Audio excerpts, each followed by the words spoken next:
চিত্রনায়িকা অপবিশ্বাস তিনি আজকে বলেন, আজ 27শে সেপ্টেম্বর আমার জীবনের বিশেষ একটা দিন। বলুন তো আপনারা সবাই কি হতে পারে অপবিশ্বাসের জীবনের একটা বিশেষ দিন? সেই দিনটা হচ্ছে আজ আব্রাহাম খান জয়ের জন্মদিন।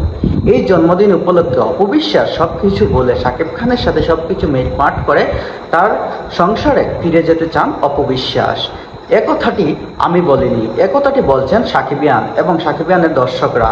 অপবিশ্বাস আজ ফেসবুকে পোস্ট করেন, ছেলে জয়কে নিয়ে, আজ আমার বিশেষ দিন। এই দিনে আমি তোমাকে পৃথিবীতে নিয়ে এসেছিলাম, তোমার জন্য আমার বেঁচে থাকা, তোমার সফলতার কারণ, তোমাকে বড় করার জন্য আমার যা যা প্রয়োজন আমি তা করতে রাজি।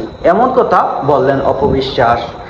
এমনকি অপবিশ্বাস নিজে থেকে অনেকটি কথা বলেছেন যে শাকিব খান তার প্রেগনেন্ট অবস্থায় যখন ছেলে জয় পৃথিবীতে আসার জন্য প্রস্তুতি নিচ্ছিলেন, তখন শাকিব খান অপবিশ্বাসকে কোনো ফিনান্সিয়াল বা কোনো আর্থিকভাবে কোনো সাহায্য করেননি। তখন অপবিশ্বাসের অনেক টাকার সংকট পড়েছিল।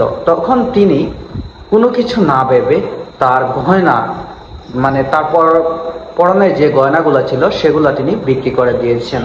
এবং এমনকি সেই টাকা দিয়ে, সেই গয়না বেচার টাকা দিয়ে তিনি তার ছেলের হসপিটালের বিলটা পে করেন।